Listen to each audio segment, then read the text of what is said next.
Mallayya Jewellers, Ottupara, Vadakkanchery. Phone 04884232666. RSSനെ കടന്നാക്രമിച്ച് പ്രതിപക്ഷ നേതാവ് രാഹുൽ ഗാന്ധി. ഇന്ത്യയുടെ ബഹുസ്വരതയെ മനസ്സിലാക്കാൻ RSSന് സാധിച്ചിട്ടില്ലെന്നാണ് രാഹുൽ ഗാന്ധിയുടെ വിമർശനം. നിങ്ങൾ പഞ്ചാബിൽ നിന്നോ ഹരിയാനയിൽ നിന്നോ രാജസ്ഥാനിൽ നിന്നോ ആകട്ടെ, എല്ലാവർക്കും ചരിത്രവും പാരമ്പര്യമുണ്ടെന്ന് രാഹുൽ ഗാന്ധി പറഞ്ഞു. വാഷിംഗ്ടൺ സന്ദർശനത്തിനിടെയാണ് രാഹുൽ ഗാന്ധിയുടെ പ്രതികരണം. ചില സംസ്ഥാനങ്ങൾ മറ്റു സംസ്ഥാനങ്ങളെക്കാൾ താഴ്ന്നതാണെന്നാണ് RSS പറയുന്നത്.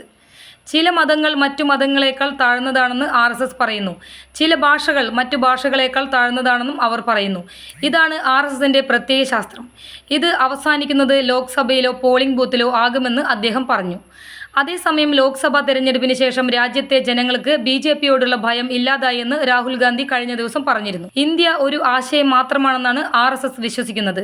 എന്നാൽ തങ്ങൾ ഇന്ത്യയെ ആശയങ്ങളുടെ ബഹുസ്വരമായാണ് കാണുന്നത് എന്നുമായിരുന്നു ടെക്സസിലെ ഡാലസിൽ ഇന്ത്യൻ പ്രവാസികളെ അഭിസംബോധന ചെയ്ത് രാഹുൽ ഗാന്ധി പറഞ്ഞത്. BJPക്കും പ്രധാനമന്ത്രി നരേന്ദ്രമോദിക്കെതിരെയും രാഹുൽ ഗാന്ധി വിമർശനം ഉന്നയിച്ചു. പ്രധാനമന്ത്രി നരേന്ദ്രമോദി ഇന്ത്യൻ ഭരണഘടനയെ ആക്രമിക്കുകയാണെന്ന് ജനങ്ങൾക്ക് ബോധ്യമായെന്നും രാഹുൽ കൂട്ടിച്ചേർത്തു. News desk any time news. കൂടുതൽ വാർത്തകൾക്ക് ഞങ്ങളുടെ ചാനൽ സബ്സ്ക്രൈബ് ചെയ്യുക, ഫേസ്ബുക്ക് ഫോളോ ചെയ്യുക. വാർത്തകൾ വേഗത്തിലറിയാൻ എനി ടൈം ന്യൂസ്.